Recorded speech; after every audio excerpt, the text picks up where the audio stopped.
evento tão especial aqui para a FUMEC. A gente tem o maior prazer de estar recebendo aqui, né, a arte, né, nessa conversa aí, com temas contemporâneos, com questões que tocam, né, não só a psicologia, como a cultura, né, a sociedade. Então, o que vai ser trabalhado aqui hoje, de alguma forma, ultrapassa, né, o campo da psicologia. E é um debate que a gente espera que vocês possam contribuir, né, uma conversa. Então, a ideia nossa, a gente até pensou nesse auditório menor para a gente poder ficar mais próximo, né? A ideia é fazer uma conversa mais dialogada mesmo aqui hoje com vocês. Então, deixa eu travar aqui. Hoje a gente vai, então, fazer o debate então, sobre a peça, né, a última sessão de Freud. E vamos contar aqui nessa mesa com Odilon Wagner, ator, que está aqui. Marcelo Corrêa Lima, né, que é mestre em literatura e arte, está aqui também. Cláudio Paixão, ex-aluno aqui da FUMEC, né, que está sempre aqui conosco. Psicólogo clínico, doutor em psicologia social, professor da UFMG.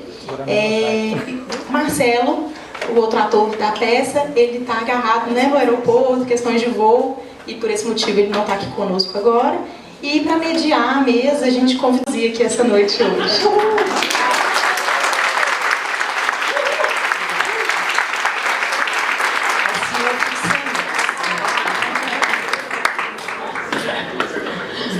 Pessoal, bom, boa noite, né? Obrigada pela presença de vocês.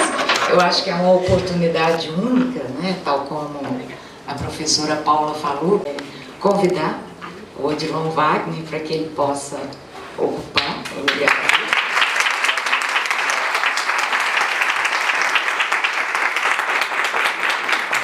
Convidar o Marcelo Corrêa, por favor.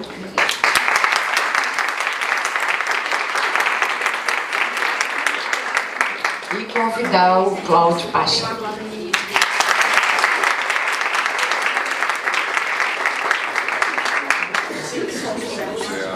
Nesse debate, nessa conversa, nós temos a oportunidade de sairmos das margens fixas das opiniões, vezes, de modos de pensar, vaidades profissionais, para a gente adentrar a terceira margem aqui disponibilizada. Um encontro com a arte. Nada nos humaniza mais do que a arte, pois ela não tem pretensões de certezas, mas antes, ela nos evoca possibilidade de outros olhares e saberes. E nesse sentido ela é sagrada, pois ela nos possibilita unificar o que fica separado por visões de pequeno alcance. Assim, nosso debate de hoje tem este ponto de partida: suspendermos os tempos das certezas e adentrarmos a simplicidade unificadora de presenças. Agradeço ao Odilon Wagner, artista que nos propicia momentos de novos olhares à vida, bem contribuir para que a arte receba o olhar que ela merece. É a comunhão com o que nos sustenta a existência. E agora eu passo a palavra ao Odilon para que nos conte sobre o espetáculo, a última sessão de Freud, e suas principais vivências sobre as apresentações.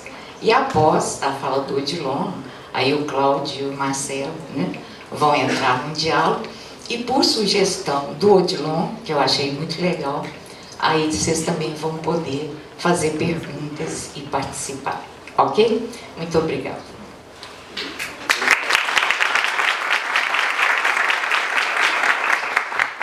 Bom, gente, agora foi? Oi, agora foi. Dá para ouvir, né? Sim. Boa noite, gente. Muito obrigado por me receberem aqui. Obrigado, professora, pela gentileza de promover esse encontro. Marcelo. Madá é uma querida amiga.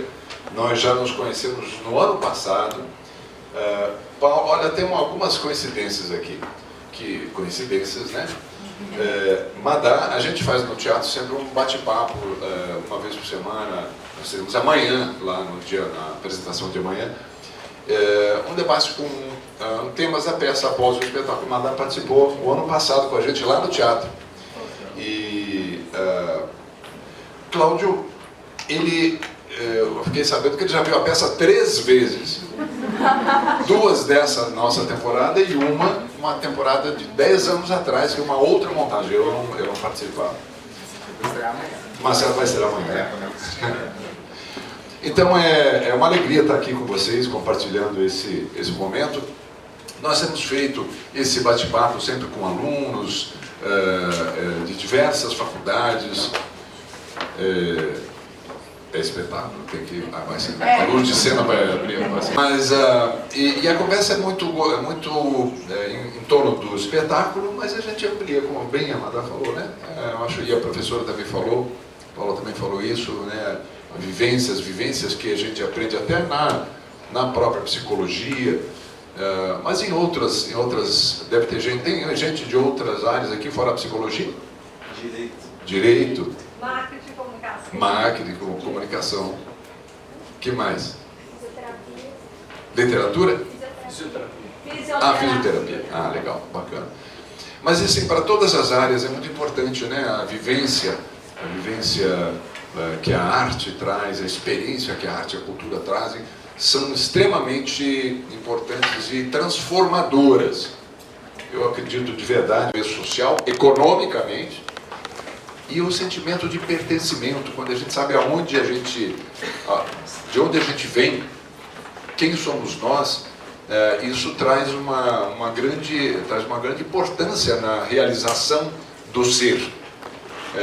E só através da arte, cultura e educação. Não tem outra forma disso acontecer. E a prosperidade também só vem após a aquisição desses elementos que a arte, cultura e educação traz. Mas vamos lá. Quero contar para vocês um pouquinho o que é a peça, e aí a gente começa a conversar a respeito. A última sessão de Freud é um espetáculo que foi baseado num texto, num livro chamado Deus em Questão. Quem escreveu esse livro foi um psiquiatra inglês, Armand Nicole Jr. Vocês podem procurar esse livrinho, um livrinho pequenininho, gostoso de ler, porque o Nicole Jr., esse psiquiatra, que conviveu com a Ana Freud, inclusive, se eu não me engano, ele é vivo ainda.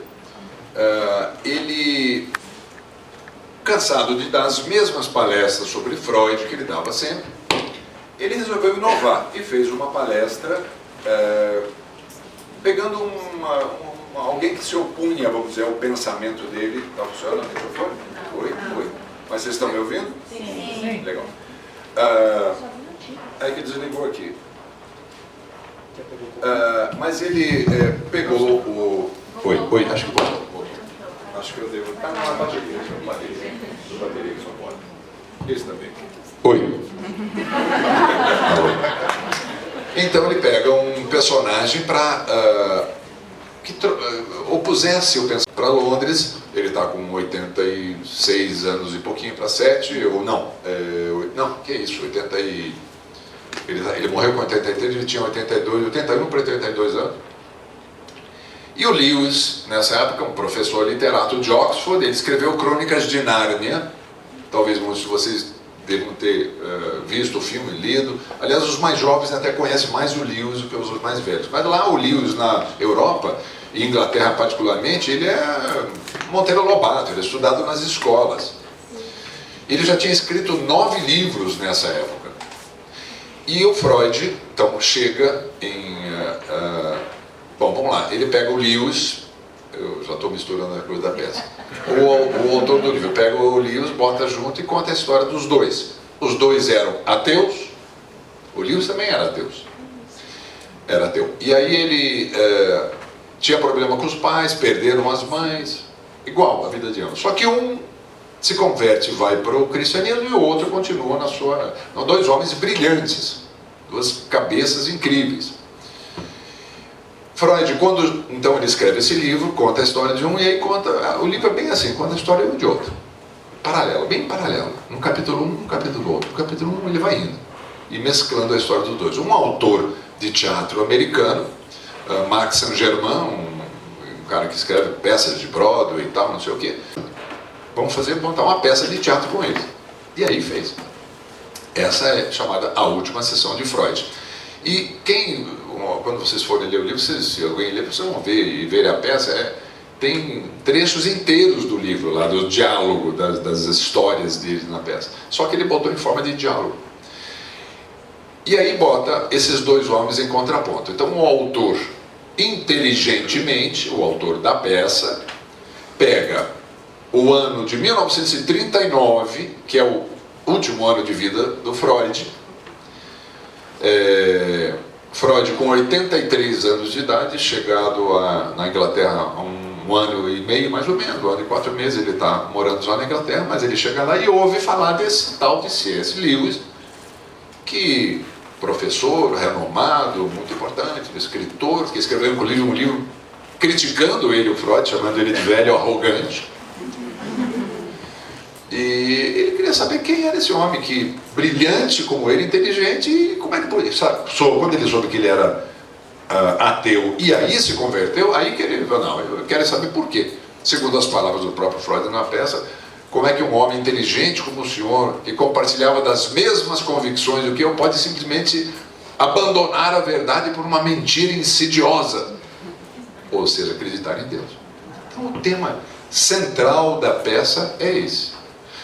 Ele chama o Lewis para uma conversa no gabinete dele, já montado em Londres, tudo igual como era lá em Viena, foi todo remontado inteiro pela filha dele. E dia 3, isso é o autor que colocou, porque esse encontro existiu de verdade, Freud e Lewis, não existem relatos de que isso tenha acontecido. Poderia ter acontecido? Poderia, porque os dois viviam na mesma cidade nesse período, então poderia.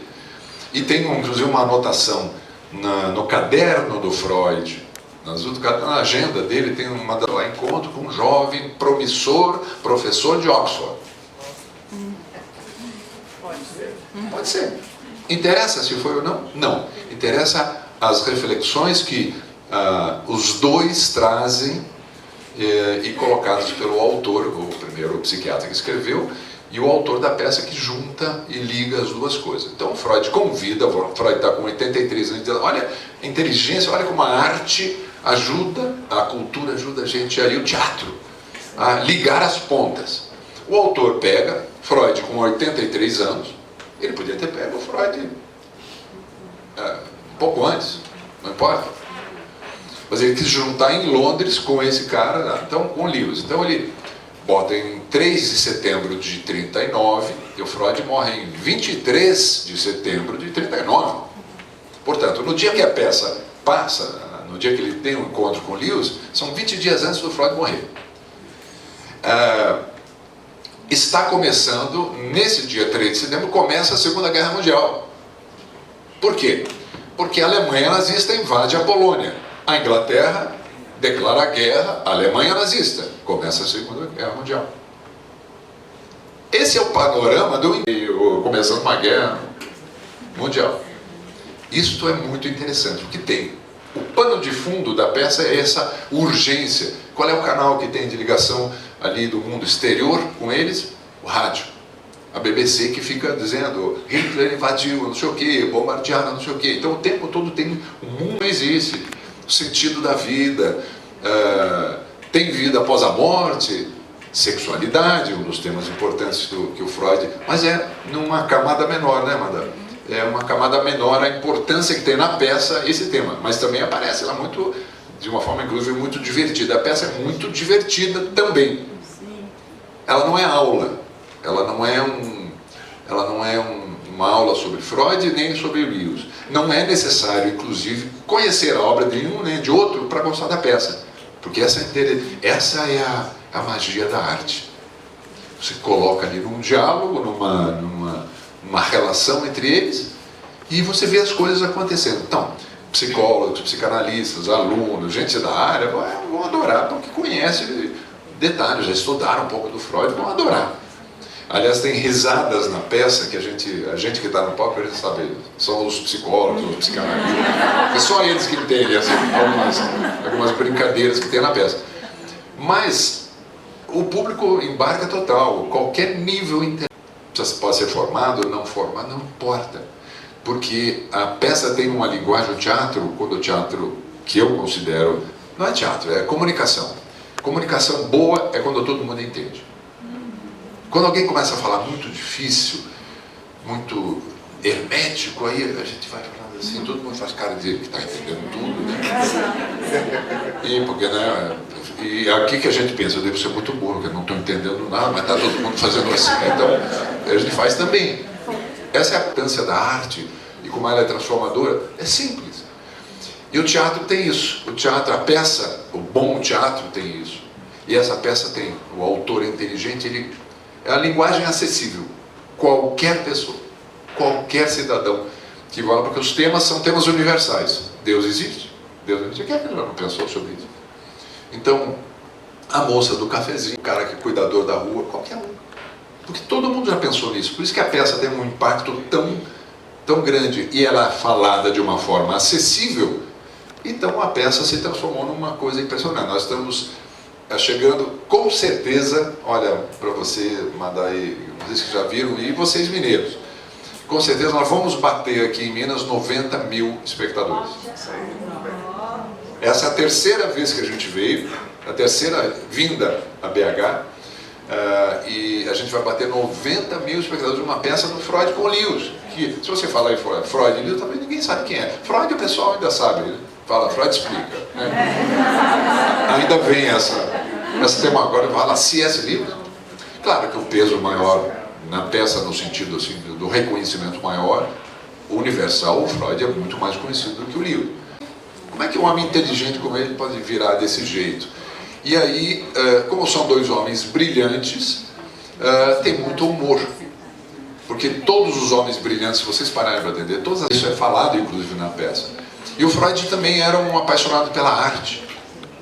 Tem uma frase dele, que é uma das... olha, confesso a vocês, eu não sou a melhor pessoa para falar sobre Freud, não. Eu sei fazer, mas o ator é isso, né? A gente incorpora coisas que a gente vai aprendendo, mas a representação não significa que a gente tenha a profundidade dos mestres aqui que conhecem, e de vocês que estudam o Freud. Eu comecei a ler a biografia dele, do Peter Gay, que é desta grossura, assim, uma coisa gigante. Eu não acabei ainda, a gente estreou a peça faz 2 anos. Por um problema de tempo também, mas não é isso, não. É porque você vai, daí você volta para entender aquela parte, que é tudo aquelas letrinhas, aquela biografia aquelas letrinhas desse tamanho. E é muita coisa. Esse homem fez muita coisa, ele viveu muita coisa. Não é uma biografia, um romance que você vai lendo assim. Então eu fiquei extremamente provocado de uma maneira diferente por conhecer quem é esse personagem, que eu não conhecia. Eu não tinha a dimensão do que o pensamento do Freud, o que ele representava ainda no mundo contemporâneo. Eu não tinha ideia. E a gente recebe pessoas no teatro que chegam com Freud tatuado no braço, no peito, no pescoço. E eu fui entendendo que o Freud é pop total. Mas e tem inclusive um psicanalista que vai participar do debate amanhã com a gente lá. Ele acabou de escrever o Gilson Iannini. E é impressionante como essas coisas vão... eu fui aprendendo tudo isso no meio do caminho, né? Qual é a importância dele ainda, né, na sociedade contemporânea. Claro, como todos os grandes pensadores. Mas eu não tinha pensado nisso antes. Não tinha me dado conta. Mas essa experiência tem sido uma experiência fascinante, porque a gente vê nos teatros a peça lotada em todos os lugares, desde o primeiro dia. Eu não estou brincando com você, mas é que o primeiro teatrinho, eu estava contando, foi para você, não sei se eu estava falando para você que o primeiro teatrinho foi pequeno, teatrinho de 300 lugares em São Paulo. Nem 300, tinha 280 e tal. Lotou no primeiro dia, mas a peça era gratuita, que é o espaço do Itaú Cultural. Então tá bom. Não, porque é gratuito. Mas a reação era muito forte. Eu já tinha feito peça lá que não lotava. E a gente achava, quando fez a peça, desde como próprios atores não têm noção do que vai ser o espetáculo. A gente achava que ia ser uma peça papo cabeça, que ia ser uma coisa mais para um público mais restrito. Mas a gente não se deu conta também que a psicologia é o curso disso. Tem mais psicólogo que gente. Tem mais psicólogo que advogado. Eu achava que era o direito, não, é psicologia. Aliás, não é no Brasil, é no mundo. É no mundo, uma pesquisa recente, sei que é o maior número de alunos formados em universidade somos psicólogos no mundo inteiro. Enfim, foi essa carreira, foi de um teatro de 200, foi de 300 e tanto, quase 400, foi para um de 500. E aí, a primeira, logo após, esse também é uma coincidência, feliz coincidência também, acabei de falar para mandar, a gente saiu desse teatro 2 meses, um mês no Teatro Itaú Cultural, teatrinho pequeno, e a gente ia passar para um teatro maior, quase 400. Mas para não passar de um direto para o outro, um é gratuito, você vai passar para o outro, fica esquisito, como é que você coloca a venda uma coisa que está gratuita no outro? A gente para uns 20 dias, BH. Foi a primeira vez que a gente veio, convidados, já vi um pessoal que... Portanto, isso só para dizer que a gente é maravilhoso, não. É para que você ver como o tema interessa. Chegamos aqui, 2 dias antes, a gente chega para preparar, montar, o cenário é lindo, o cenário é enorme, o gabinete do Freud todo em madeira, lindo, os livros, o divã, 900 e tanto em uma, deu 1000 e tanto em cada uma das sessões. Então ele saiu de uma apresentação desse tamanho e a reação foi igual. As pessoas vibrando e as pessoas... E isso deixou a gente meio assustado, porque a gente não estava esperando. E a partir daí foi assim, até hoje. A gente está, portanto, completando 2 anos e estamos entrando no 3º ano agora, começando por onde? Não, desculpa, isso não foi. Foi 2 semanas atrás. Foi Porto Alegre. Mas estamos vindo pela 3ª vez aqui. E quase tudo lotando também mais uma vez. Então, vejo como esses temas são tão vivos, a necessidade do encontro, da escuta, do ouvir e dos temas trazidos que o Freud sempre traz no universo dele. É isso, eu queria só dar esse... Eu posso falar o que vocês quiserem quando eu quiser perguntar, mas eu acho que dá espaço para todo mundo aí se manifestar, não dá? Gente, bom, Odilon, obrigado. Eu vou pedir agora, né, para tanto Marcelo quanto Cláudio poderem também, né, fazer as perguntas, trazerem as contribuições, né, sempre levando em consideração essa questão da importância da arte, né? Você é literato, sim. Né? E você é psicólogo. Então é com você. Você quer começar? Tá. Pode ser?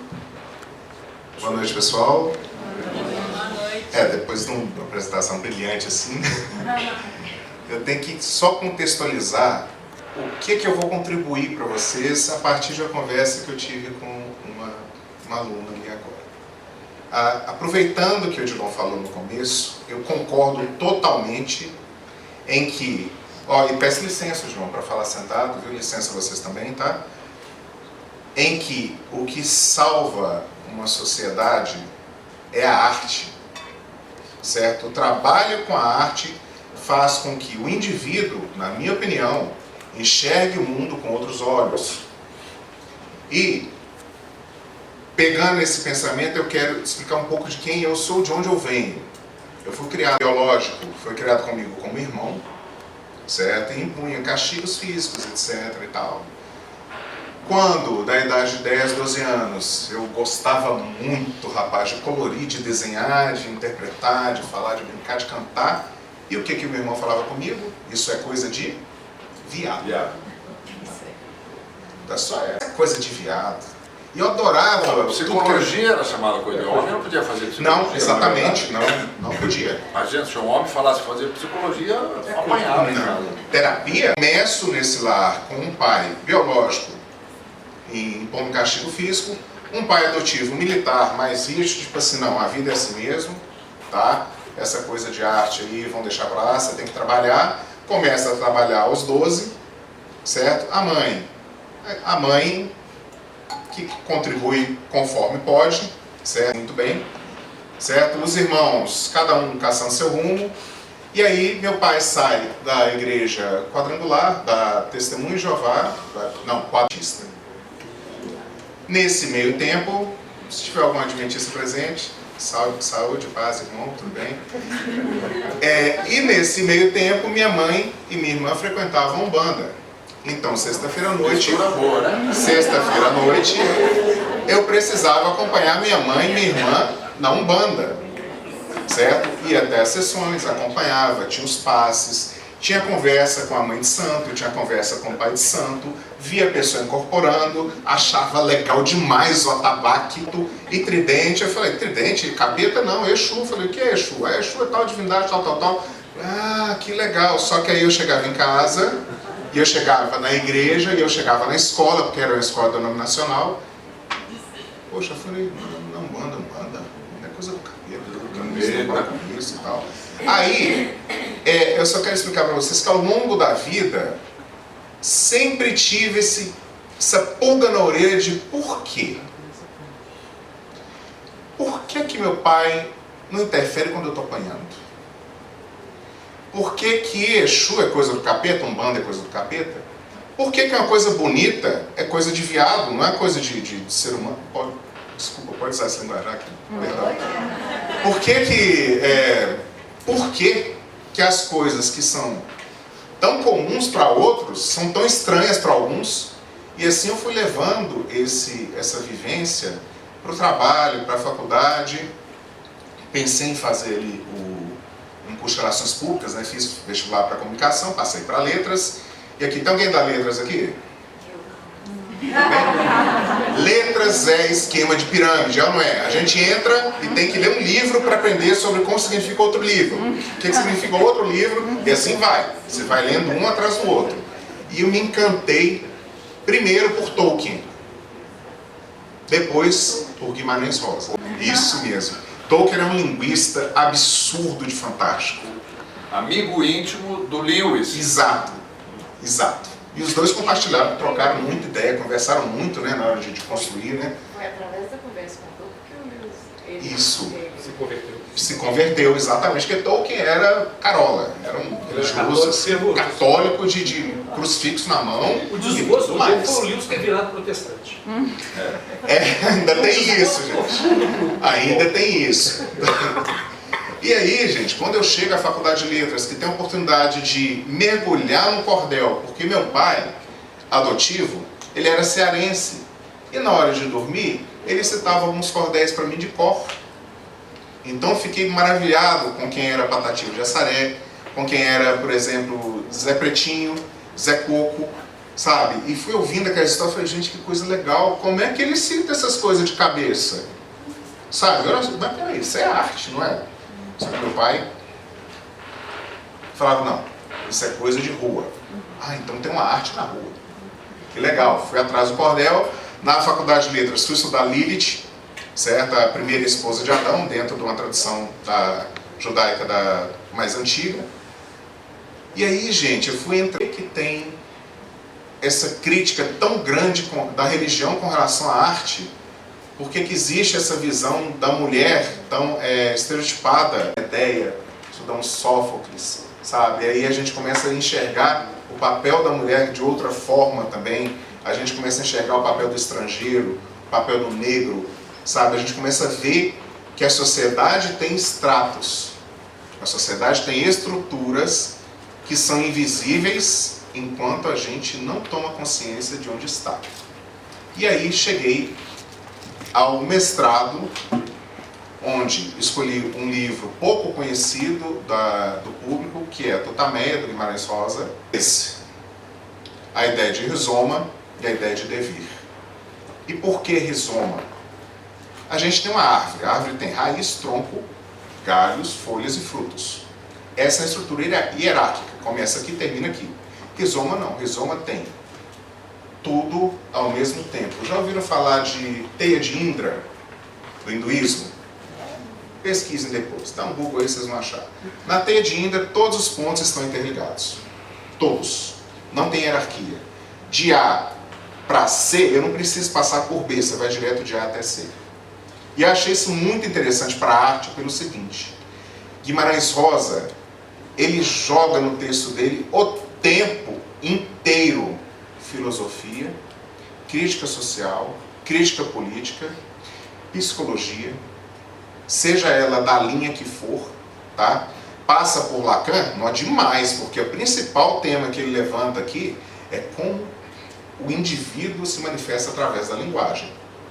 No Primeiras Histórias tem um conto chamado Soroco, Sua Mãe e Sua Filha, em que fala sobre um homem que precisa levar a mãe e a filha na estação de trem para despachá-las para Barbacena. Vocês já leram, já ouviram falar do Holocausto Brasileiro? Da Arbex? Daniela Arbex, né? Quem ainda não viu, pesquise, tem um documentário fantástico e está tratando desse assunto nesse conto. Então eu falei, gente, Ibanez Rosa é imenso. Imenso. No primeiro prefácio, que é a letra hermenêutica, ele traz Sócrates, ele traz Aristóteles, Plutarco. É muita coisa, gente. Nietzsche o tempo inteiro, o conceito de amor fati, que também está em Freud. Certo? Então, através desse suporte teórico do Deleuze, que eu comecei a enxergar, falei, gente, mas tudo está interligado, principalmente a religião que eu sigo. A religião que eu sigo, que eu sento lá, todo sábado de manhã, as músicas que eu canto, a doxologia que eu sigo, o coral onde que eu canto, as músicas do coral, cantei 15 anos em 2 corais, inclusive, fomeagem, né, gente? Como é que bota de arte? Aí vai entrar de cabeça, né? Eu ainda escrevi peça para teatro da igreja, participei, chorei, foi fantástico. Aquela coisa, né? Então, ali, eu vi que essas cordas, esse rizoma que liga a religião ligado, basta você criar aquele estalo, aquele start de consciência para poder entender que o principal na sua vida é enxergar a importância que tem a cultura e as manifestações culturais para entender quem você é. Tá? Pronto. Dá continuidade. Vocês não estão empolgados demais com isso aqui, mas nossa. Você vê como uma conversa abre, né? A partir de um ponto ela vai para o universo, né? É um rizoma, né? Rizoma, totalmente rizoma. Gente, eu fiz um roteiro social, vai fazer um estudo de alguma coisa.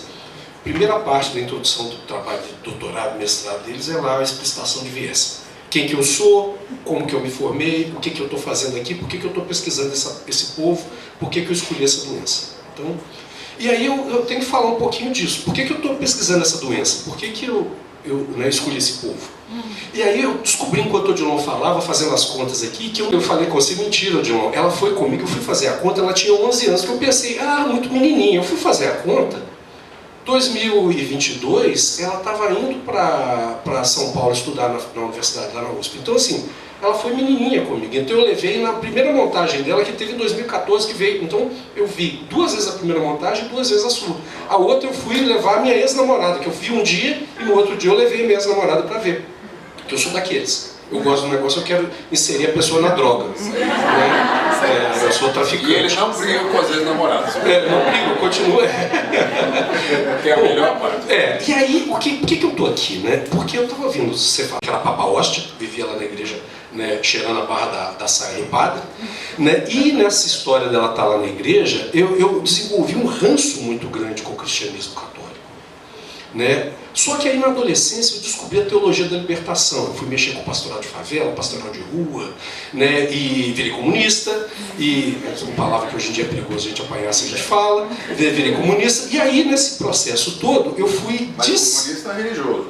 Nessa época sim. Mas aí, o que acontece? Eu comecei a questionar a religião. E eu comecei desde criança esse mesmo negócio. Eu estava com 7 anos de idade, eu falei assim, porque esse povo é um bando de filha... Pode falar a palavra? Um bando de filha da puta, né, sai da igreja fazendo um monte de merda.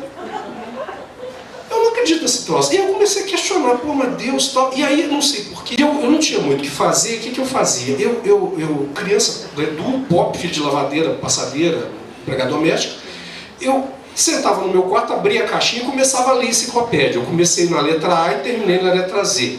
Então, durante muito tempo eu sabia cada volume quanto que passa. que foi de admiração. Aquela história, você vai no terreiro de Umbanda e conversa com o preto velho, né, e aprende um ponto, né? Enterrar de Virgem Santa, Exu também é pai. Enterrar de Virgem Santa, Exu também é pai. Segura seu filho na giroganga, filho do Pemba não cai, né? E aí você começa a se envolver com as religiões e começa a ver o lado cultural da coisa. Minha mãe namorou um pastor, apesar de ser católica, pastor da igreja do Nazareno. Eu ia lá na escola dominical, e aí você começa a desenvolver uma leitura que é crítica, mas ao mesmo tempo é de admiração por tudo que a igreja traz, as religiões trazem, de coesão social, de acolher as pessoas que estão sem uma referência. Comecei a pensar muito nessas coisas, e aí foi, né, desenvolvendo esse afeto pela religião. Acabei vindo parar na psicologia, uma longa história. Estudei aqui há 30 anos atrás, faço 30 anos de formado, eu e Grace está ali, né, no meio do ano agora,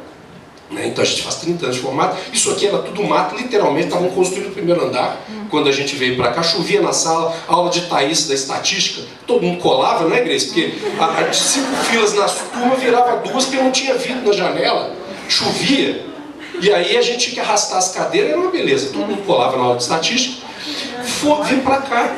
Aqui se dava psicanálise do primeiro ao último dia de aula. Porque todas as matérias, psicologia de desenvolvimento, era psicanálise. História da psicologia, era psicanálise. Eu apresentei o caso Dora no primeiro mês, Grace deve lembrar disso. Primeiro mês de aula, você era do meu grupo, não era, Grace? Você, quem mais? Tinha uma galerinha aqui apresentando o caso Dora, primeiro mês de faculdade de psicologia. Que é uma maluquice, hoje não se faz isso, né? Hoje você tem aula das outras áreas, espero que não se faça isso, né? Mas a pessoa que dá aula de uma matéria, ela minimamente tem um vínculo com aquilo, né? Bom, então a gente estudei, claro, tive um mergulho na psicanálise, depois me decepcionei com a psicanálise, acabei virando junguiano durante muito tempo, estudei, cheguei a fazer formação, abandonei porque eu briguei lá, porque eu não acreditava naquela igreja. E eu descobri que essa peça me encanta, porque são duas fés em debate. A fé cristã e a fé psicanalítica. Porque aí eu brigo muito com isso. Eu sou professor de história, fui durante muito tempo, hoje eu estou lecionando o que eu chamo de psicologia da informação, mas apesar de não ter o nome de disciplina, toda a disciplina que eu vou dar aula, eu acabo inserindo essa discussão, porque eu acho que nós somos informação. Nós somos 3 tipos de informação: informação ética, informação lógica e informação estética, transformadas em memória.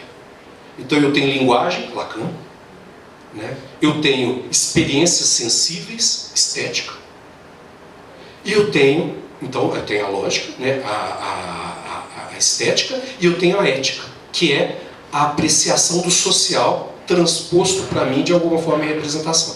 Então é desse lugar que eu estou falando, né? E ao mesmo tempo eu vi essa peça 4 vezes porque eu gosto dela profundamente, porque eu admiro, eu brinco, eu acho o Freud um sujeito extraordinário. Tem críticas gigantescas à psicanálise, como tem os junguianos, que eu estudei, como eu tenho a várias áreas, né? Eu acho que a psicologia se beneficiaria muito mais se a gente considerasse essas pessoas maravilhosas como partes do desenvolvimento de um corpo de conhecimento muito maior, que é a psicologia. Não entro nessa discussão de se psicanálise é ciência ou pseudociência. Para mim, psicanálise é uma não ciência e tem o seu lugar filosófico extraordinário. É um gerador extraordinário de pesquisas. Ela gera o que a gente chama de heurísticas, que são aquelas perguntas que a gente quer transformar numa pesquisa, né? A psicanálise ela instiga a gente. Só que a gente precisa testar se aquele bagulho procede ou não procede. E eu falo bagulho no bom sentido, né? E aí como que a gente faz isso? Seguindo o caminho o oposto do que as pessoas falam. As pessoas são de tese, tudo que é hipótese. A psicanálise é cheia. O Freud construiu uma tese, ele tenta argumentar sobre uma ideia, Lacan construiu outras teses, mas a gente tem que pegar essas teses deles, né, e transformar isso em hipóteses e desenvolver teses futuras. E aí o que é uma teoria? Uma teoria é fruto da pesquisa quando ela é consagrada em evidências. Isso não briga com a psicanálise. A psicanálise é uma forma de pensar genial, que ajuda a gente a criticar o mundo. O mundo seria outro se não existisse a psicanálise. Por isso a minha admiração pelo Freud. Ele é um sujeito extraordinário. Como se esse livro era um sujeito extraordinário, apesar de eu preferir o Tolkien. Eu acho os livros do Lewis chatos. Eu acho que ele fala sempre a mesma coisa, é muito repetitivo. Eu leio o Lewis muito, apesar de eu gostar dele. É um cara que eu admiro. Mas a gente pode admirar criticamente. Né? E eu acho o Lewis muito interessante, porque o Lewis ele faz o que eu entendo como uma obra apologética. Ele estava encantado, ele tinha voltado para o cristianismo, é diferente do Tolkien. Tolkien fala, tem referência lá no Silmarillion da criação, tem, mas ele não faz proselitismo. O Lewis faz. Ele faz o tempo todo uma apologia do cristianismo. Aslan é Jesus, ele morre, se sacrifica para salvar alguém, e não tem problema, cumpre um papel. Agora, o que eu vejo nisso, que eu acho fantástico nesse espetáculo?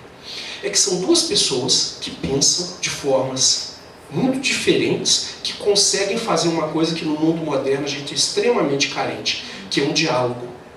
Os dois chegam com convicções e cada um deixa a sua premissa.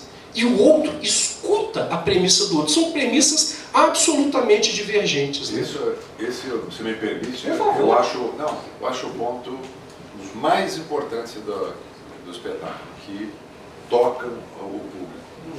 Se eu pudesse definir a peça, eu diria, é um elogio ao diálogo. Exatamente.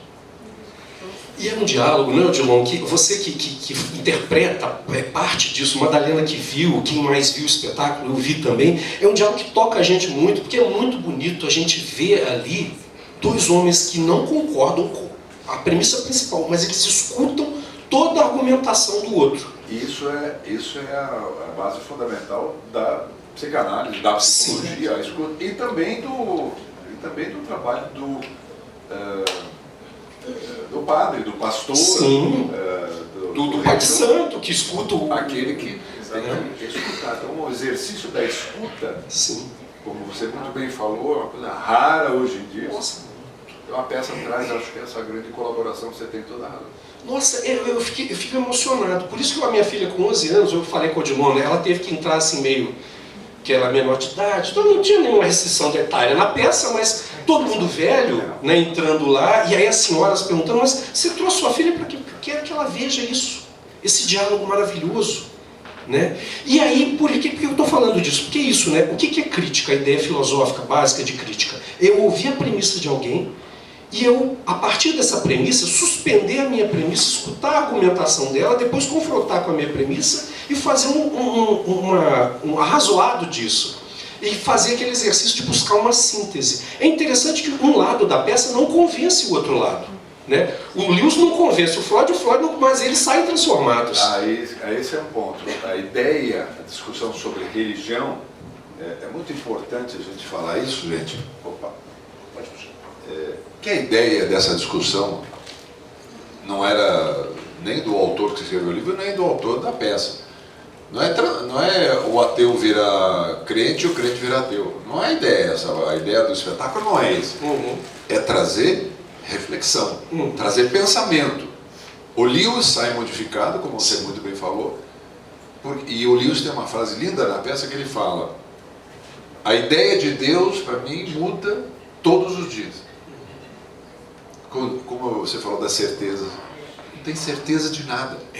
E esse é porque o Lewis, o que eu acho muito interessante no trabalho do Lewis, só para complementar, lógica, é a fé com bom senso, a fé com raciocínio, não a fé cega, porque a fé cega leva a gente para o abismo, né? A gente não sabe para onde está indo, segue como um rebanho, você vai seguindo, o homem falou, a gente vai atrás. Não, essa não funciona. Lógica, bom senso, você falando de lógica também. Veja como os pontos se conectam aqui, né? E o Lewis fala isso. Freud é um pouquinho mais duro no espetáculo, mostrado isso, é um pouquinho mais rígido. Mas como o Lewis é brilhante na sua argumentação e o Freud escuta, ele rebate duro, mas ele escuta. Ele também tem um processo de modificação, porque o Lewis cutuca ele sobre ele se deixar emocionar. E isso mexe com ele, com o Freud. Então, isso que você está falando é a síntese do que acontece no espetáculo, e aí é que a gente se conecta com o público. Porque nós não temos certeza de nada. Aliás, é importante, me permita só essa parte. Todas as semanas a gente faz debate no teatro com psicanalista, ou psicólogo, ou psicanalista das mais, ou psicoterapeuta das mais diversas áreas, e religiosos das mais, já teve gente da Umbanda, do Candomblé, pastor, padre, rabino, eu não estou exagerando, presbiteriano, batista, teve de tudo. Para todos nós perguntávamos: tem certeza da existência de Deus? Eu perguntava. Era uma provocação, mas não. E 99,9% das pessoas religiosas que foram falaram não. Categoricamente não. Só um pastor presbiteriano maravilhoso, lá do interior de São Paulo, ele falou: sim, tem. Mas aí eu entendi a lógica dele: mas como é que você tem? Deus não pode ser provado historicamente, o Freud fala inclusive isso na peça.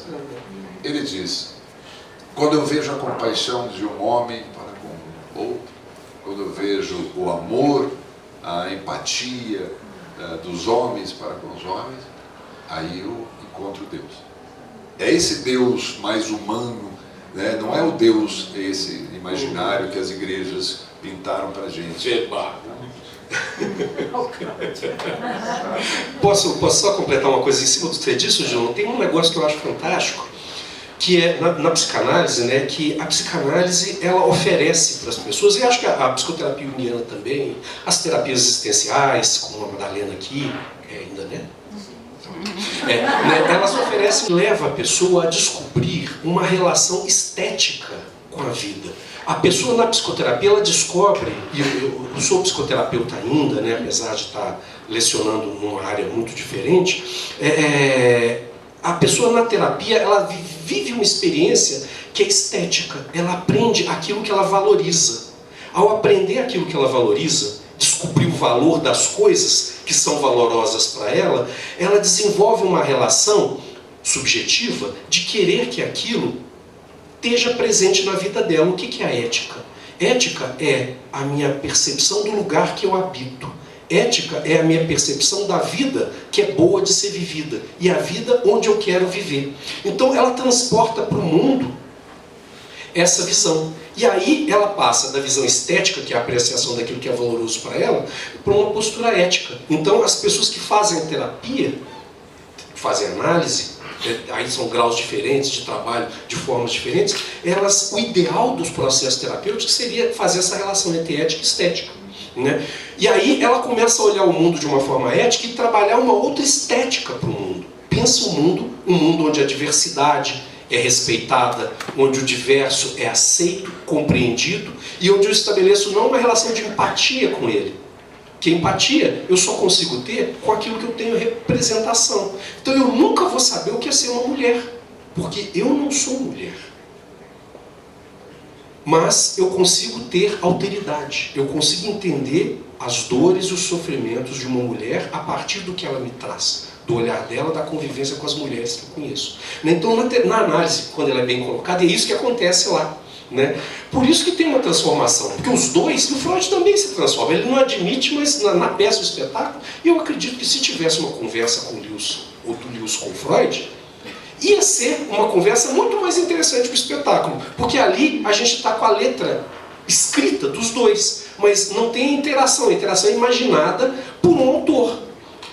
O Lewis e o Freud eram brilhantes, então provavelmente a conversa ia escalar para uma profundidade que a gente não tem acesso, mas estando ali, a gente imagina o desdobramento dessa conversa. Então eu, como atualmente ateu e crítico da psicanálise, e crítico do próprio Lewis, eu entro naquela conversa com o meu referencial, que é do Spinoza, que depois vai influenciar o Nietzsche, que vai influenciar o Deleuze. Né? Baruch de Spinoza era um judeu que foi excomungado do judaísmo pela visão de Deus que ele tinha.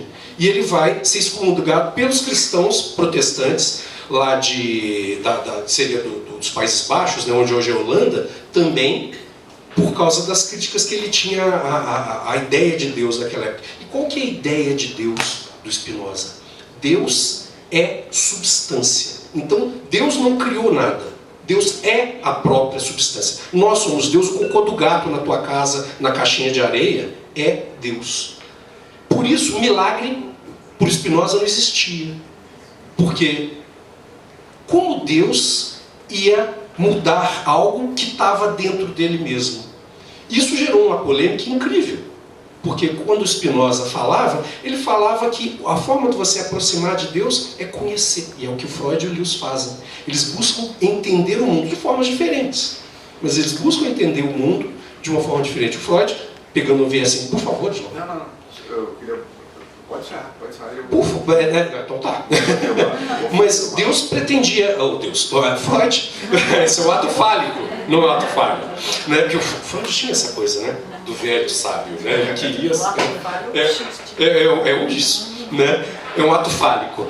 Então, o que Deus, Freud, achava? Né? Ele estava criando uma ciência. E aí é a fé dele que encanta tanta gente, né? Que cria a religião em torno dele. É uma fé.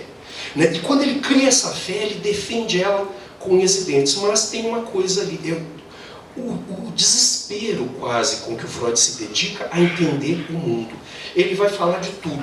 Quando ele escreve lá O Futuro de uma Ilusão, ou Moisés Monoteísmo, que ele vai tentar entender a religião, é com o mesmo vigor que ele vai pegar as histéricas lá no início, quando ele escreve os primeiros textos, ou quando ele vai analisar o sonho, ou quando ele escreve, que para mim é o melhor texto do Freud, o Projeto de uma Psicologia Científica, lá atrás, onde ele é positivista, e aí ele quebra uma coisa do positivismo, que as pessoas criticam o positivismo, mas ele e o Einstein foram signatários do documento de uma grande reunião do movimento positivista. A gente não lembra disso hoje, mas está lá a assinatura do Freud lá. Doutor Freud, professor doutor Einstein. Lá em 1930, alguma coisa, antes dos nazistas acabarem com isso, com essa farra lá na Europa. Então por que eu estou falando disso? Ô Dilon, vai lá, depois eu... Não, eu só queria dar uma... Também que é importante que a gente dá uma contextualizada também. Desculpe que eu estou puxando. Pode puxar. Também é importante a gente saber também que, assim, por que para o público que vai ver o espetáculo, por que Freud fala tanto, né, dessa coisa da religião, e isso foi uma questão para ele, né, Mara? Foi uma questão. Ele passou a vida inteira tratando desse tema. Ele tinha duas questões que, para eu como digo, eu não tenho esse conhecimento dos professores. Eu fui estudando Freud a partir do momento que ele apareceu na minha vida. Eu tinha lido 2 livros dele na vida. E o Freud, diga-se de passagem, ele foi indicado 12 vezes ao Prêmio Nobel de Literatura. Sim. Não livros.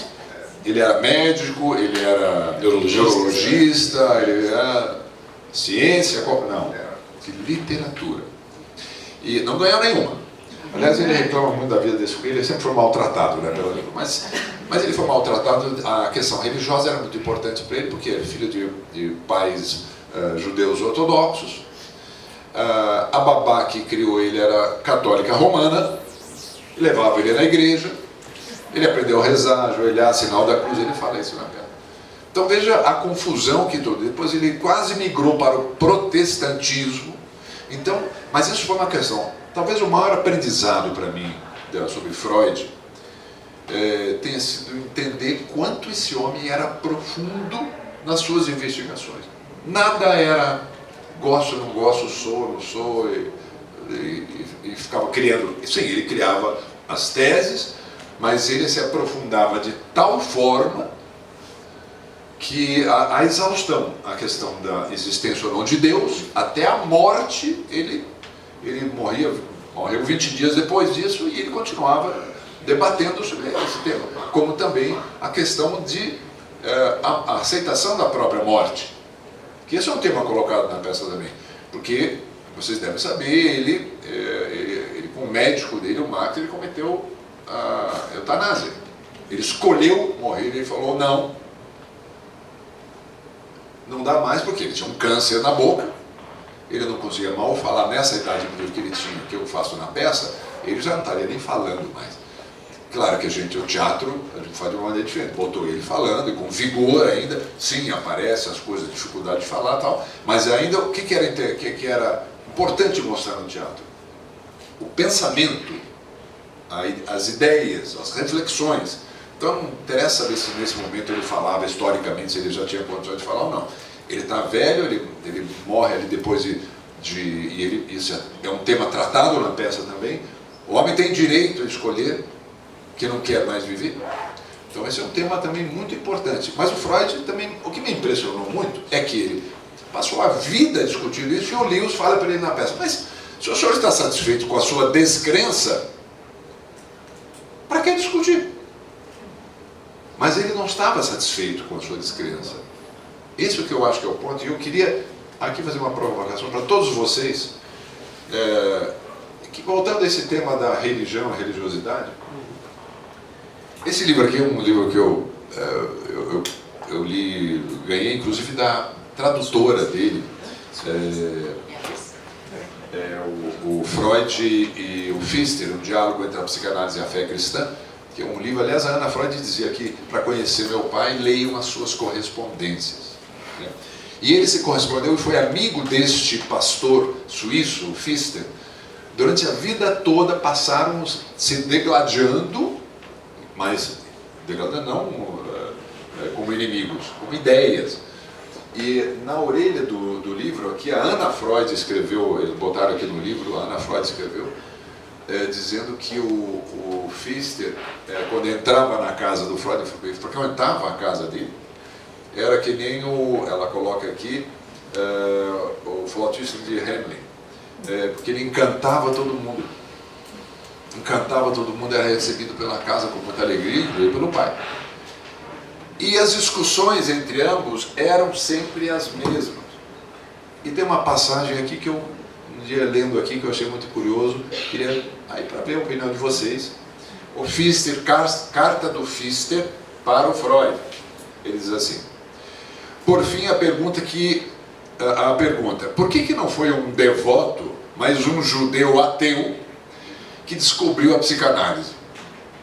Ora, porque devoção ainda não significa gênio de descobridor. E porque os devotos, em boa parte, não foram dignos de produzir esses resultados. Aliás, o senhor, primeiramente, não é judeu. Ele fala com Freud. O que lamento, porque a minha admiração desmedida por Amós, Isaías, Jeremias, o poeta de Jó, E em segundo lugar, o senhor não é ateu. Ele desafiou Freud, dizendo assim: porque quem vive, olha que bonito, para a verdade, vive em Deus. Ou seja, reconhecendo que o Freud vive para a verdade, ou busca a verdade o tempo todo. E quem luta pela libertação do amor, segundo João, permanece em Deus. Se o senhor enfim, é isso. Eu achei tão, não vou nem contar porque é isso, fala tanto sobre o que esses homens que debatiam com ele. E uma coisa que sempre me questiona nesse período todo é o que seria o Freud hoje, no mundo de hoje. O Freud no mundo 21, como o próprio... claro que ele não estava falando, ele não está falando do Freud pessoa, ele está falando do pensamento. E ele até coloca no livro, fala uma coisa interessante, ele diz assim: será que a psicanálise sobrevive ao século XXI? E ele diz assim: não. Agora, será que o século XXI sobrevive à psicanálise? Só aproveitar o que ele falou, voltando um pouquinho à questão da morte, essa questão da aceitação da morte. Pode só uma complementação? Que eu lembrei agora uma frase do Freud que foi muito interessante. Desastre, e o Freud ouvindo, aí ele, e o cara falando sobre tirar a sua vida, sobre o suicídio. Ele tinha vontade de se suicidar.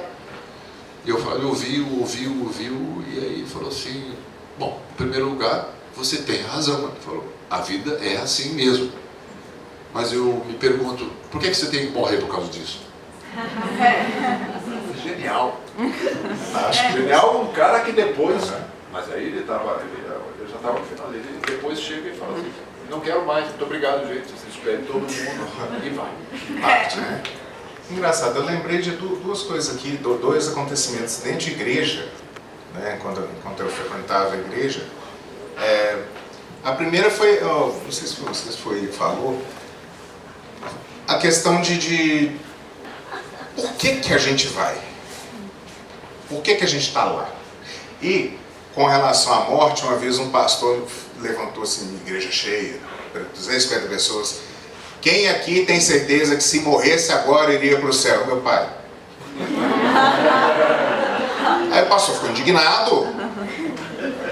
Assim, só Correia. Você tem certeza disso? Meu pai respondeu assim, olha, se eu não tenho certeza, o que a gente está fazendo aqui? Aí eu nunca mais esqueci, falei, caramba, é mesmo, o que eu estou fazendo aqui? O que esse povo está fazendo aqui? Já estava começando a estudar Sartre, tinha ganhado de uma professora minha, existencialismo é humanismo, e tinha indicado um muro para poder ler. Isso é pedrada, né? Muro é pedrada demais. E pensa bem, um aluno adventista estudando à noite em uma escola pública, uma das melhores de BH, que era o Colégio Marconi. Encontra um professor de História Militar, é lógico, né, gente? Sempre vai encontrar. Prova na sexta-feira, eu não fui. Convicção religiosa, eu não vou. O professor veio e falou, não, é mesmo? Vai não? 0. Eu falei, poxa, gente, sempre os professores... Eu sou adventista, os professores aplicam outra prova, eu chego mais cedo, eu chego aqui às 6, faço a prova em meia hora. Não. Aí foi até a coordenação, o coordenador veio falar aqui, olha, seguinte, eu vou conversar com ele, pode se preparar que você vai fazer essa prova segunda-feira. Chega na segunda-feira, o professor contra gosto assim, entrega a prova na minha mão assim, sai. Na sala dela. Eu faço a prova e tal, entrego para ele.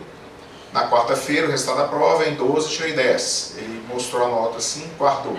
Eu falei, oh, que legal. Corri para a coordenação, falei, ô, professora Tereza, obrigado, nossa, Deus abençoe. Ele falou assim, eu não acredito em Deus, mas tudo bem, obrigado. Eu falei, não? Ele falou, não, mas acredito que cada um tem o direito de praticar aquilo que acredita. E eu, falei, caramba, olha só que legal, uma pessoa que não acredita em Deus está me ajudando, sendo que quando eu estava na escola adventista, se você praticasse outra religião, azar o seu. Falei, olha, como são as coisas, hein? E tudo isso, eu conto essas histórias, esses pedaços, porque tudo isso vai ajudar a construir um indivíduo. Esses momentos em que você encara um indivíduo que tem um pensar e um agir diferente do seu, que é uma coisa é o pensar e o agir, dentro da religião, ele tem um sistema muito bem definido. E muitas vezes, e agora deixa eu puxar um pouquinho para só pegar um... que eu trabalho dentro da dissertação sobre Gestalt, sobre figura e fundo. Tá? O que é figura, o que é fundo, para quem ainda não viu isso? Quando eu olho para a jarra, eu vejo ela enquanto figura só se eu deslocar o fundo aqui atrás. Quando eu estou conversando com o Odilon, se ele está falando comigo e eu estou com vontade imensa de ir no banheiro, raramente eu vou entender quem está falando.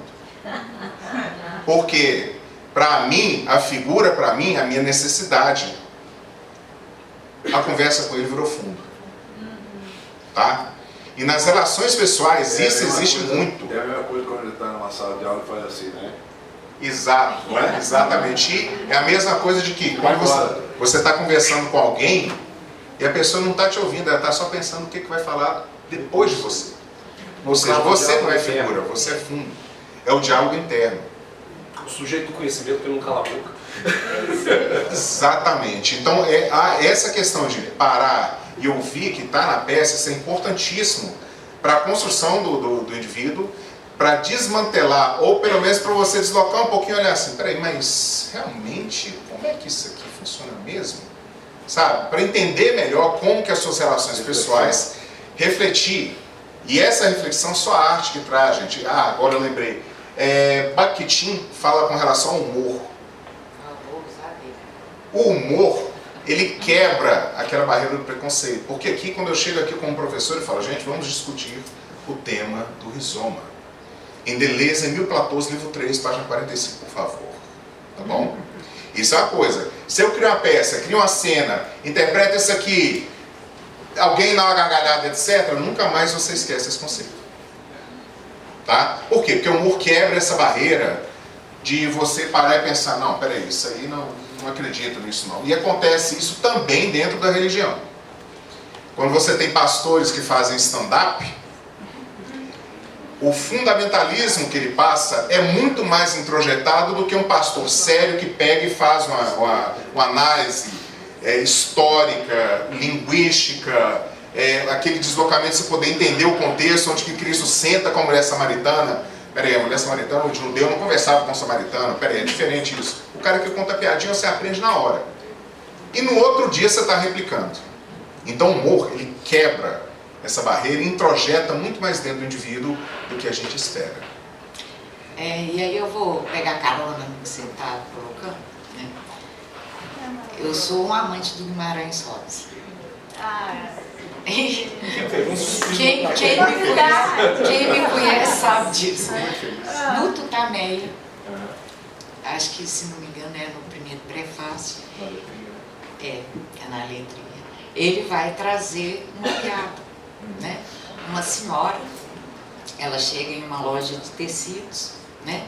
E pergunta para o vendedor: o senhor tem tecido para remendo? Aí o vendedor pergunta assim para ela: qual a cor do buraco? Então, eu acho que nessa discussão aqui, né, o que é que está sendo colocado? Cada um de nós, né, vou usar a metáfora do Guimarães, tem um buraco de uma cor. E a maravilha dessa peça é que ela oferece remendos para todos os buracos. Isso, é isso mesmo. Né? Então, eu acho que isso que todo mundo está trazendo aqui, da questão da religião, da crença ou não crença, né? São perguntas que eu acho que são os nossos buracos, né? E que vão nos levando temporariamente a alguns lugares. E aí depois a gente vai questionar de novo, e vai rasgar de novo o tecido, e vai procurar outro pano para tapar o buraco. Eu acho que é exatamente isso. E os buracos são as nossas dúvidas. Sim, sim. Um colega amigo nosso de São Paulo fez doutorado em ciências da religião. Ele falou muito claramente sobre que primeiro assim, o ateísmo também é uma crença. É uma crença. E a dúvida, ele falou assim: eu duvido de tudo. E ele fez ciência da religião. Ele é católico, fervoroso, etc. Mas ele falou: eu duvido de tudo, o tempo todo. Porque a dúvida, inclusive, fortalece, me faz seguir questionando, perguntando, refletindo e fortalecendo até a minha fé. Ou me fazendo mudar. Mas sempre no fortalecimento, né? A lógica, etc. e tal. Então, o que a peça provoca nesse caminhar dela, talvez, nós estávamos falando das peças, teve uma montagem há 10 anos atrás, anterior à nossa, outros atores, direção completamente diferente. E ela não teve a repercussão que teve agora. Então é só porque esse texto é muito bom, etc. e tal. Não, é um conjunto. É o conjunto da direção dos atores, da cenografia, as ideias colocadas em harmonia juntas. É aquela história, quando o terapeuta ou psicoterapeuta, o analista encontra o seu, ou o paciente encontra o seu analista, o seu terapeuta, a mágica acontece. Quando o ator encontra o seu personagem, também. Então são encontros. E esses encontros, acredito que acontecendo de uma maneira mais equilibrada, mais harmoniosa nesta montagem. Por isso, esse impacto todo, porque são essas reflexões das nossas incertezas que faz com que todo mundo fique maravilhado com o espetáculo. Eu acho que essa é uma visão do buraco, eu achei maravilhosa essa relembrança, eu não lembrava dessa. Que cor é o buraco? Que cor é o buraco? As anedotas que ele fala. Olha, tem uma... Mas eu queria voltar, já iniciar, né? Eu gosto muito de Jorge Amado, e para mim ele é essencial não só uma formação da compreensão da identidade nacional, né? Os personagens estavam citando, por exemplo, a questão da Umbanda, do Candomblé, o Pedro Arcanjo, né? A Mãe Aninha no Capitães de Areia, Jubiabá, acho que são personagens importantes nesse sentido. E uma outra curiosidade, que o Brasil também não é para amadores, né? Você falou palavra comunistas. Anteriormente, recentemente, a gente ouviu que se os comunistas ganharem as eleições vão acabar com as igrejas, com as religiões. 1946, a lei de liberdade religiosa foi proposta por um comunista. Àquela época, o Jorge Amado. É algo muito significativo nesse sentido. E a pergunta que eu queria trazer é de qual perspectiva? O censo do IBGE está para sair agora, né, o crescimento das religiões neopentecostais, né, tem crescido muito. Eu, inclusive, sou de um território periférico, né, da região do Cabana, do Pai Tomás. E infelizmente, gente, é um papo legal, leve, mas precisa ser dito, principalmente aqui na universidade, que é um dos poucos espaços que eu tenho que é livre. Mas até o CRAF tem tido forte influência neopentecostal. Se chegar-se a biqueira, Jesus é o dono do lugar, a bandeira de Israel. Um negócio assim, vai sair algumas matérias no estado de Minas, porque isso é algo muito, só quem está na localidade compreende. Mas o que eu queria perguntar é o seguinte, quando a gente volta a Jorge Amado, os idos do ano 30, o realismo brasileiro, tem-se uma tentativa também de uma construção de identidade nacional, né? Não apenas do ponto de vista das religiões de matriz africana, mas até mesmo da influência do catolicismo, que é tratada nos livros, coisas nesse sentido. Com o ascenso do que eu chamo de teologia da dominação, muda-se a compreensão, né? O ser cristão não é partilhar, não é doar, é poder prosperar, consumir. Então, qual é o impacto disso na construção da atual identidade nacional? O Gessé de Souza fala que nós estamos tendo um problema, uma crise de perda da cultura da cordialidade. O brasileiro era tido como alguém cordial. Então, isso tem impactado, tem influenciado? E a segunda pergunta, Odilon, nós também passamos nos últimos anos uma grande tentativa, não apenas de desestruturação de investimentos na cultura. Eu fiquei impressionado pelo número, 90 mil pessoas, mas se a gente pegar o número da população, a gente precisa popularizar muito mais.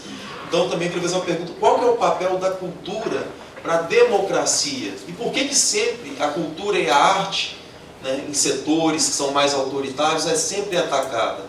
Se eu pudesse partilhar isso conosco. Mas é isso, muito obrigado. Deixa eu só pegar esse daqui que eu de liberdade. Muito obrigado pelas suas considerações. Eu acho bastante importante serem trazidas, porque trazem a gente sai da literatura e bota o pé no chão, né? Eu gosto disso também, é muito bom. Vou começar pela sua segunda pergunta. Como eu disse no começo, eu acho que arte, cultura e educação são as únicas formas de desenvolvimento social, vou repetir, econômico de uma nação. Eu vou dar um dado para vocês que responde um pouco a tua pergunta. Recentemente, o maior banco do Brasil hoje, que não é o Banco do Brasil, é o Itaú, que se tornou um dos maiores, o maior investidor em cultura no país. Não porque acham que a cultura é maravilhosa, sim, eles já desenvolveram esse pensamento, mas por quê? Eles veem, primeiro assim, que muitos anos atrás fizeram pesquisa e viram que do ponto de vista reputacional, banco só toma pancada, né? Banco apanha sempre, porque cobra, é isso, é juro, é aquela, não sei o que, blá, blá. Em termos de reputação, a única coisa que era número 1 do banco era o investimento que eles faziam em arte, cultura e esporte. Reputacionalmente para eles é importante. Eles começaram a pesquisar. O ano passado, agora, eles lançaram uma pesquisa chamada O PIB da Cultura. Há 2 anos com investigadores nacionais e internacionais pesquisando sobre o Brasil. Queria saber qual é a contribuição que a economia da cultura e a economia das indústrias criativas, ou seja, tudo que depende da criação humana, que não é mecanizado, arte, cultura, design, moda, gastronomia, games, cinema, televisão, teatro, música, e por aí vai. Indústrias criativas. E eles chegaram a uma conclusão e apresentaram agora, no meio do ano passado. Vocês sabem quantos trabalhadores existem no Brasil que pertencem a essa indústria, que as pessoas não chamam de indústria? Porque acho que a indústria só tem o pensamento ainda, né, do século mecanizado. Né? 19. Linha de produção, né? Ford, né? 7 milhões e 100 mil pessoas trabalham nesta indústria, que é a segunda maior indústria do Brasil. A primeira, em termos de empregabilidade, é a construção civil. São 7 milhões de trabalhadores que vivem da sua arte, da criação da sua arte, do seu trabalho. Quanto contribui isso para o PIB nacional? 3,11% do PIB nacional vem dessa indústria. Em título de comparação, vocês sabem quanto é o PIB da indústria automobilística? 2,16%. A grande indústria automobilística que rende para o país. Qual é a contribuição da isenção fiscal, que é a Lei Rouanet, que vai para a cultura? Vocês sabem quanto é? Tem um bolo de isenção fiscal de 100%, uma pizza, imagina uma pizza de 100%, assim, a pizza são não sei quantos bi. Sabe quanto é para a cultura? 0,45%. 0,45%.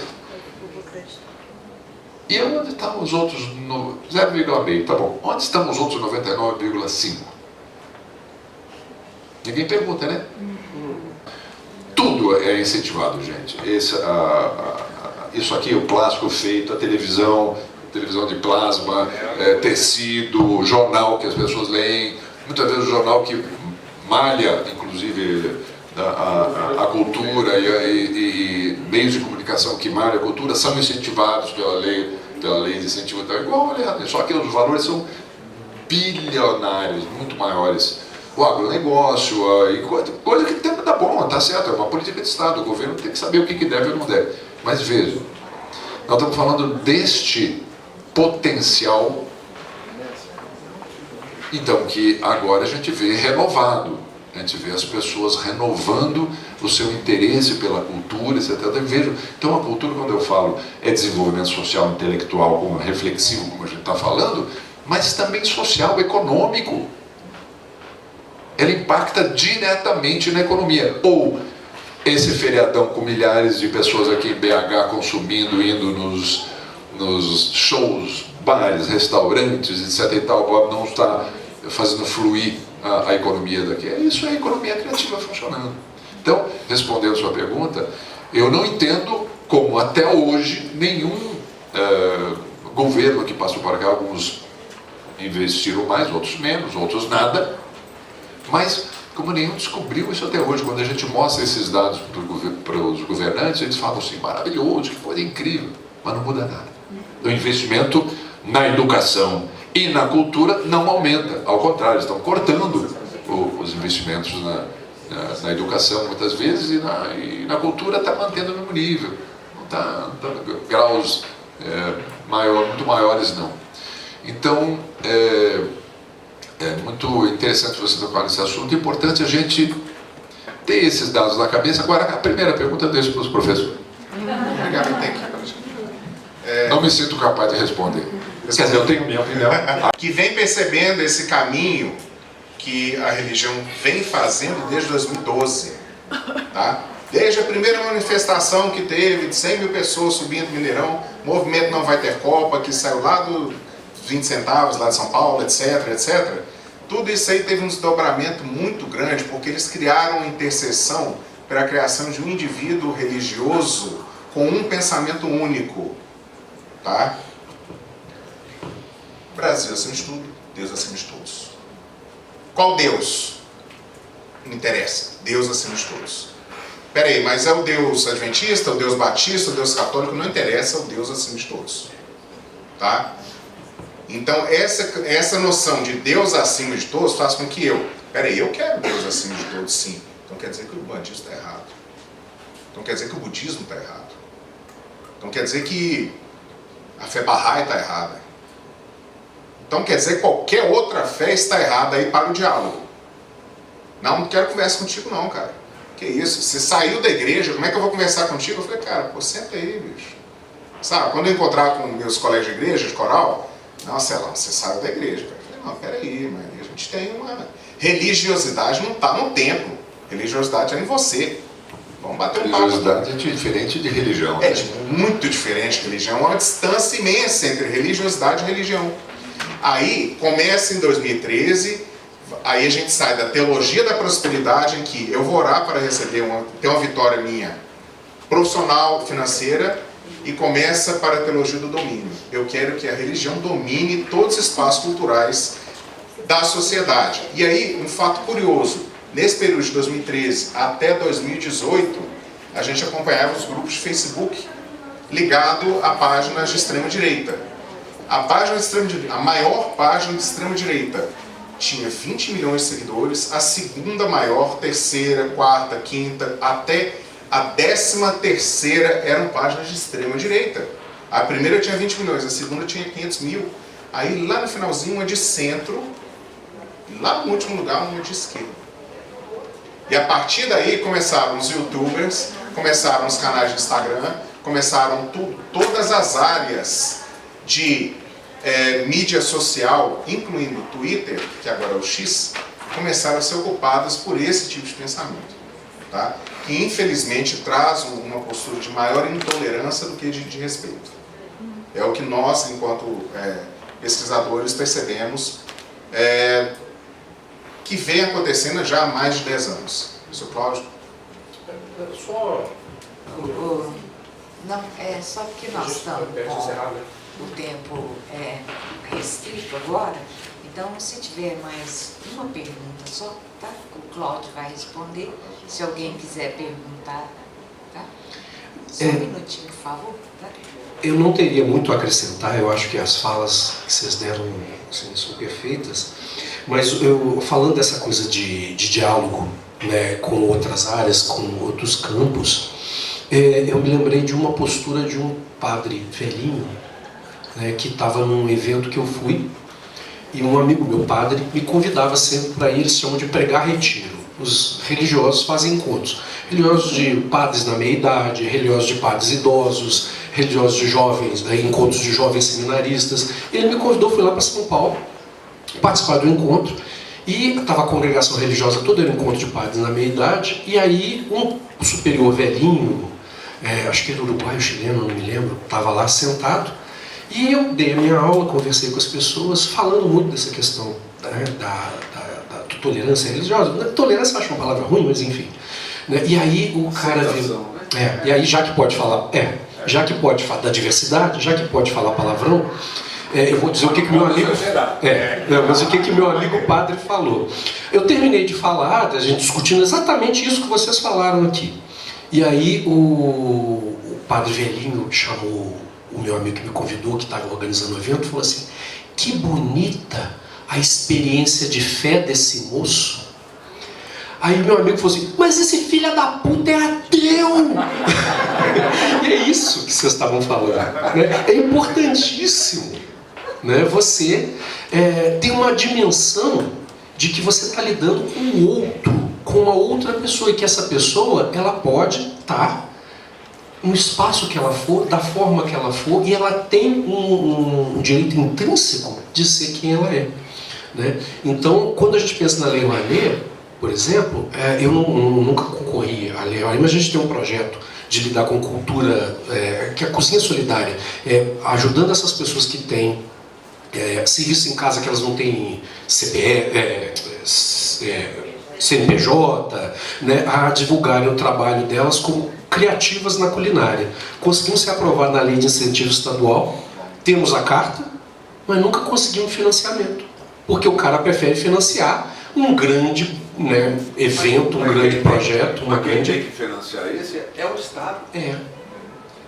Tem 2 anos que a gente anda com a carta. O Estado tem que fazer a parte dele.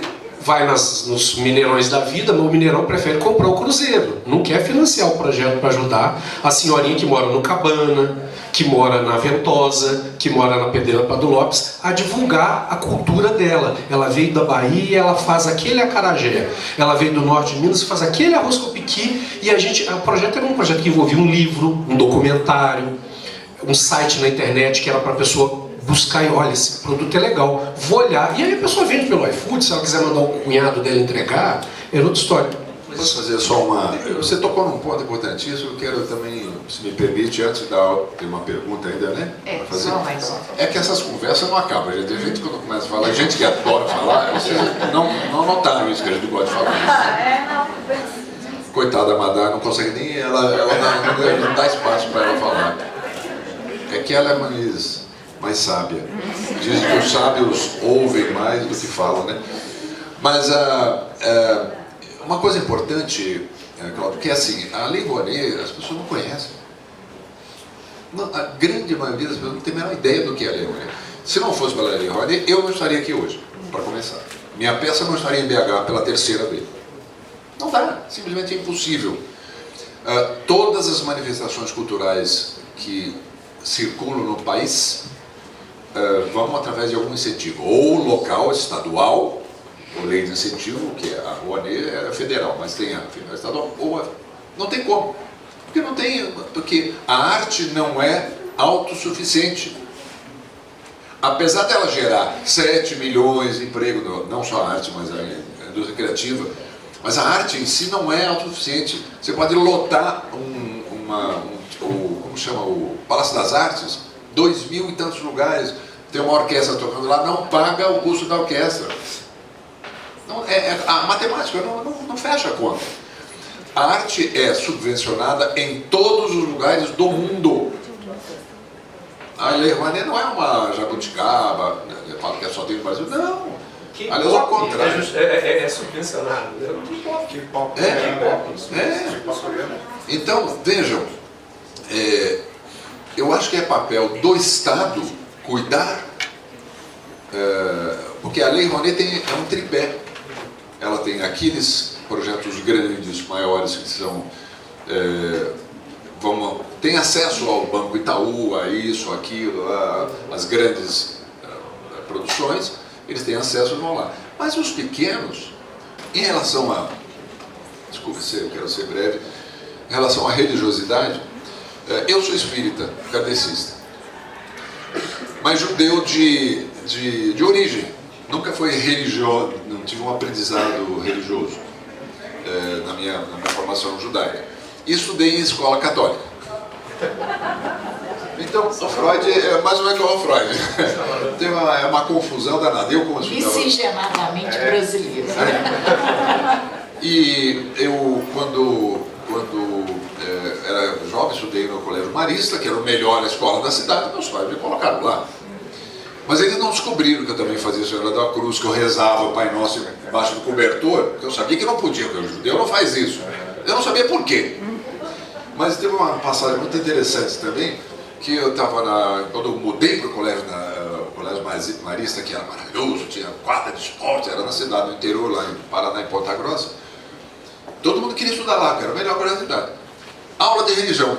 O padre chega e fala assim, olha, quem não for católico, ao contrário do cara que negar, te deu zero, se você não fizer essa prova, quem não for católico, se não quiser ficar na aula de religião, não precisa, pode se retirar. E eu falei, o primeiro pensamento do cara que não vai na aula, eu falei, opa! Abri a licença e saí. Fui pro corredor. Cheguei lá fora, era só eu.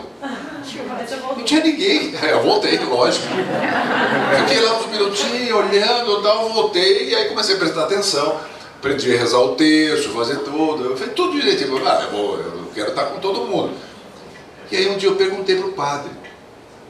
Porque ele falou ali do céu e inferno, e eu fiquei meio preocupado ali, porque ele falou que quem não fosse cristão não ia para o céu, deu a entender.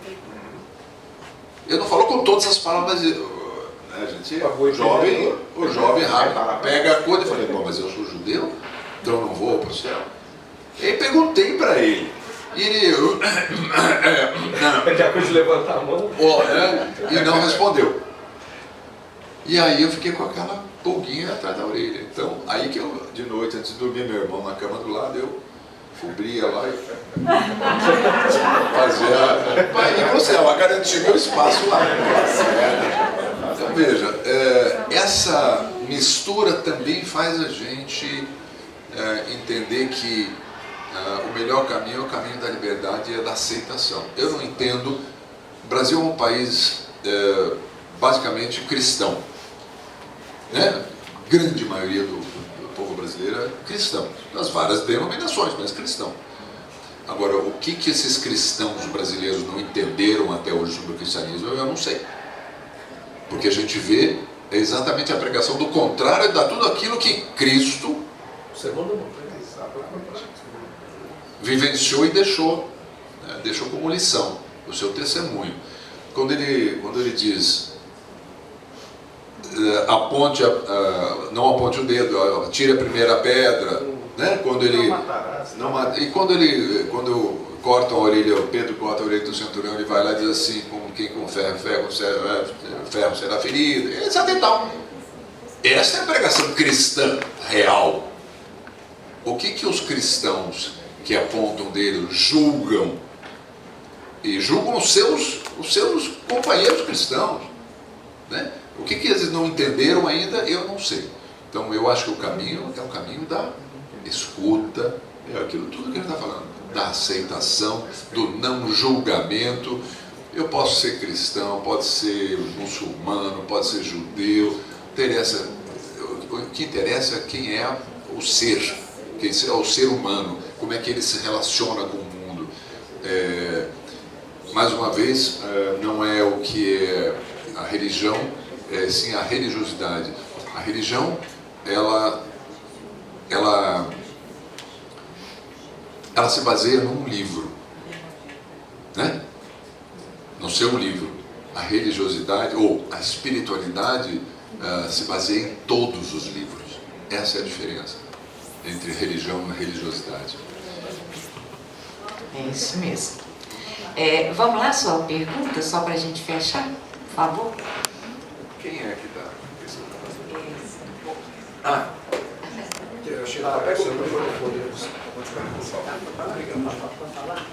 Boa noite, obrigado. Em primeiro lugar, eu queria cumprimentar o Gladys. Não sei se ele lembra de mim. Morei nos Estados Unidos e eu queria falar o seguinte: gostei muito da palestra. Eu concordo plenamente que a cultura em si, a música, o teatro, todas as manifestações culturais deixam a pessoa mais rica por dentro, né? E com relação ao financiamento disso, é uma questão assim muito... eu concordo que tem que ter uma parte do financiamento público, mas as pessoas também, enquanto sociedade, têm que entender que nós precisamos também, como seres humanos, para construir uma coletividade mais educada, mais centrada, que leia mais, né? Nós também precisamos de contribuir com isso, porque pensar em deixar isso só na mão do poder público, eu acho que é uma coisa meio irreverente. A sociedade tem que participar, sem dúvida nenhuma. Com relação à religião, eu sou deísta.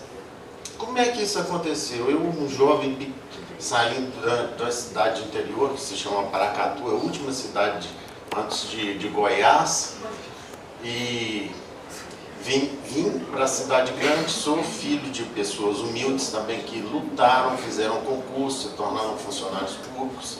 Eu também lutei, me tornei funcionário público. E eu comecei a ler muito livro de filosofia, Platão, Nietzsche, Sócrates. O que você falar, eu acho que eu já dei uma passeada.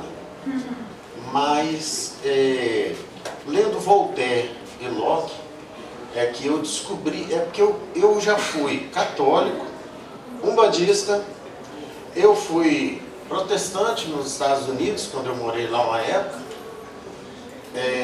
eu fui espírita, kardecista, e quando eu comecei a ler Voltaire, eu falei, gente, mas isso aqui é a minha praia.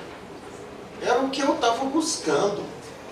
A religião não é você estar lá, você estar num templo. Quem faz a religião não é um templo, não é aquilo que você professa é aquilo que você vive, a essência do que você é dentro da sociedade. E falar também que eu vejo que, eu respeito o ponto de vista dele, que ele é uma pessoa que ele já foi coordenador do Grêmio estudantil, do estudantil secundário, ele também é líder comunitário, né? Mas eu também tenho a minha posição com relação a governos, à cultura, e eu vejo da seguinte forma, como eu já expus, né? Eu estudei em escola pública, eu tinha 2 trabalhos e eu fiz a minha faculdade particular e pós-graduação particular e eu saí na frente. E lendo Voltaire e as coisas que eu vivi, eu vi que depois que eu comecei a ler algumas coisas sobre Freud, sobre Jung, algumas coisas sobre psicologia, eu falei, poxa, acho que eu dei um tiro no pé, porque eu tenho 2 amores na minha vida, a literatura, né, o fato de lecionar, e também a psicologia. Então agora eu estou fazendo o curso de psicologia. Que bacana. Eu gostaria de agradecer pela palestra.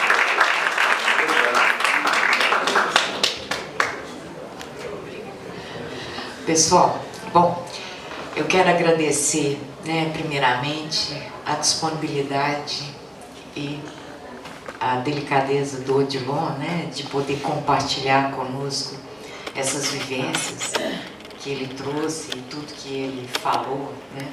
Quero agradecer ao Marcelo, né, pelas contribuições, e que bom saber que você é bom de Guimarães E agradecer ao Cláudio, né, Cláudio, nos conhecemos. Nós nos conhecemos desde 2003. Vai ver a quinta vez, não? Tô querendo. Obrigado. Olha, você já tem ingresso garantido, viu? Tá vendo? Você não paga mais. Obrigado. Nunca mais. Como é que é cadeira cativa? Cadeira cativa. Deixa eu lá. E olha, a gente acabou nem falando da peça aqui. Sexta, sábado e domingo. Nós falamos de Nietzsche, de Voltaire, tudo mais. Não falamos de negócio dele. Não, Vocês vão, né, gente? Pagou, né? Alguém que está aqui, o pessoal já foi sair, alguém que está aqui vai ver a peça? Eu já fui, eu já vi quando foi a Madá. Maravilhoso. Sexta, sábado e domingo, é importante dizer, se alguém está pensando e não comprou, ingressos estão acabando. A gente abriu uma sessão extra no sábado. No sábado? Abriu uma sessão extra às 17 horas, porque das 20 já está quase lotada. Então, quem quiser ir, corra, viu? Obrigado, eu adorei estar esse bate-papo com você. Muito bom. Obrigada.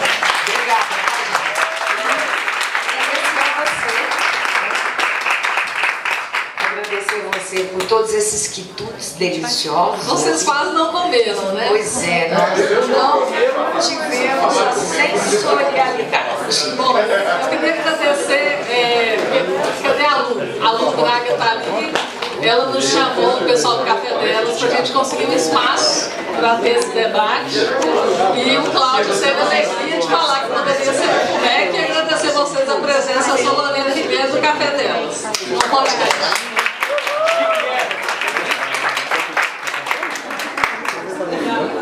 Obrigado. Pode conversar, irmão? Com licença.